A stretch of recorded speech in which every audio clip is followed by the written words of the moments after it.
Assalamualaikum warahmatullahi wabarakatuh. Perkenalkan, saya Tasa Gustika, NIM A1C222013, mata kuliah Belajar dan Pembelajaran Matematika. Baiklah, di sini saya akan mempresentasikan makalah yang berjudul Teori-teori Belajar. Definisi teori menurut pendapat ahli. Teori merupakan kumpulan prinsip-prinsip prinsipal yang disusun secara sistematis. Prinsip tersebut berusaha menjelaskan hubungan-hubungan antara fenomena-fenomena yang ada. Setiap teori akan mengembangkan konsep-konsepnya yang digunakan sebagai simbol fenomena tertentu. Secara umum, teori adalah sebuah sistem konsep abstrak yang mengindikasikan adanya hubungan di antara konsep-konsep tersebut yang membantu kita memahami sebuah fenomena. Sehingga dapat dikatakan bahwa teori adalah suatu kerangka kerja konseptual untuk mengatur pengetahuan dan menyediakan suatu cetak biru untuk melakukan beberapa tindakan selanjutnya. Dalam KBBI, teori merupakan pendapat yang dikemukakan sebagai keterangan mengenai suatu peristiwa atau kejadian, azas dan hukum umum yang menjadi dasar suatu kesenian atau ilmu pengetahuan. Teori menurut Jonathan Haji Turner. Teori adalah sebuah proses mengembangkan ide-ide yang membantu kita menjelaskan bagaimana dan mengapa sesuatu peristiwa terjadi. Yang kedua, Little John dan Karen Foss. Teori merupakan sebuah sistem konsep yang abstrak dan hubungan-hubungan konsep tersebut yang membantu kita untuk memahami sebuah fenomena. Yang ketiga, Kerlinger.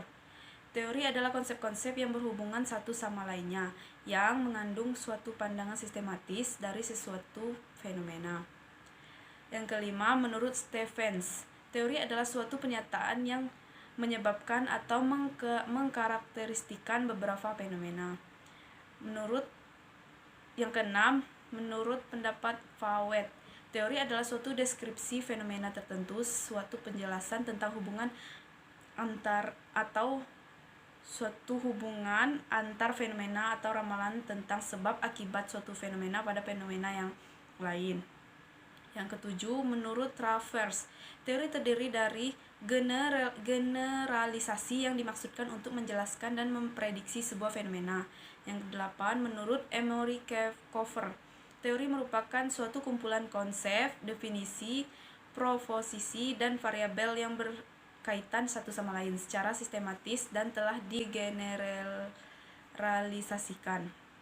Yang kesembilan, menurut Kelvin S. Hall dan Gardner Lindsay, teori adalah hipotesis atau dugaan sementara yang belum terbukti atau spekulasi tentang kenyataan yang belum diketahui secara pasti. Yang ke-10, menurut King, teori adalah sekumpulan konsep yang ketika dijelaskan memiliki hubungan dan dapat diamati dengan dunia nyata. Yang ke-11, Manning, teori adalah seperangkat asumsi dan kesimpulan logis yang mengaitkan seperangkat variabel satu sama lain.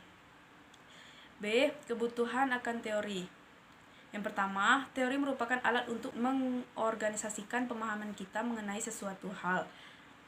Yang kedua, teori memfokuskan perhatian kita pada variabel-variabel dan hubungan-hubungan yang penting. Yang ketiga, teori bersifat sangat penting dalam kehidupan akademis, yaitu karena teori-teori yang sudah ada dapat memberikan ide untuk penelitian-penelitian selanjutnya.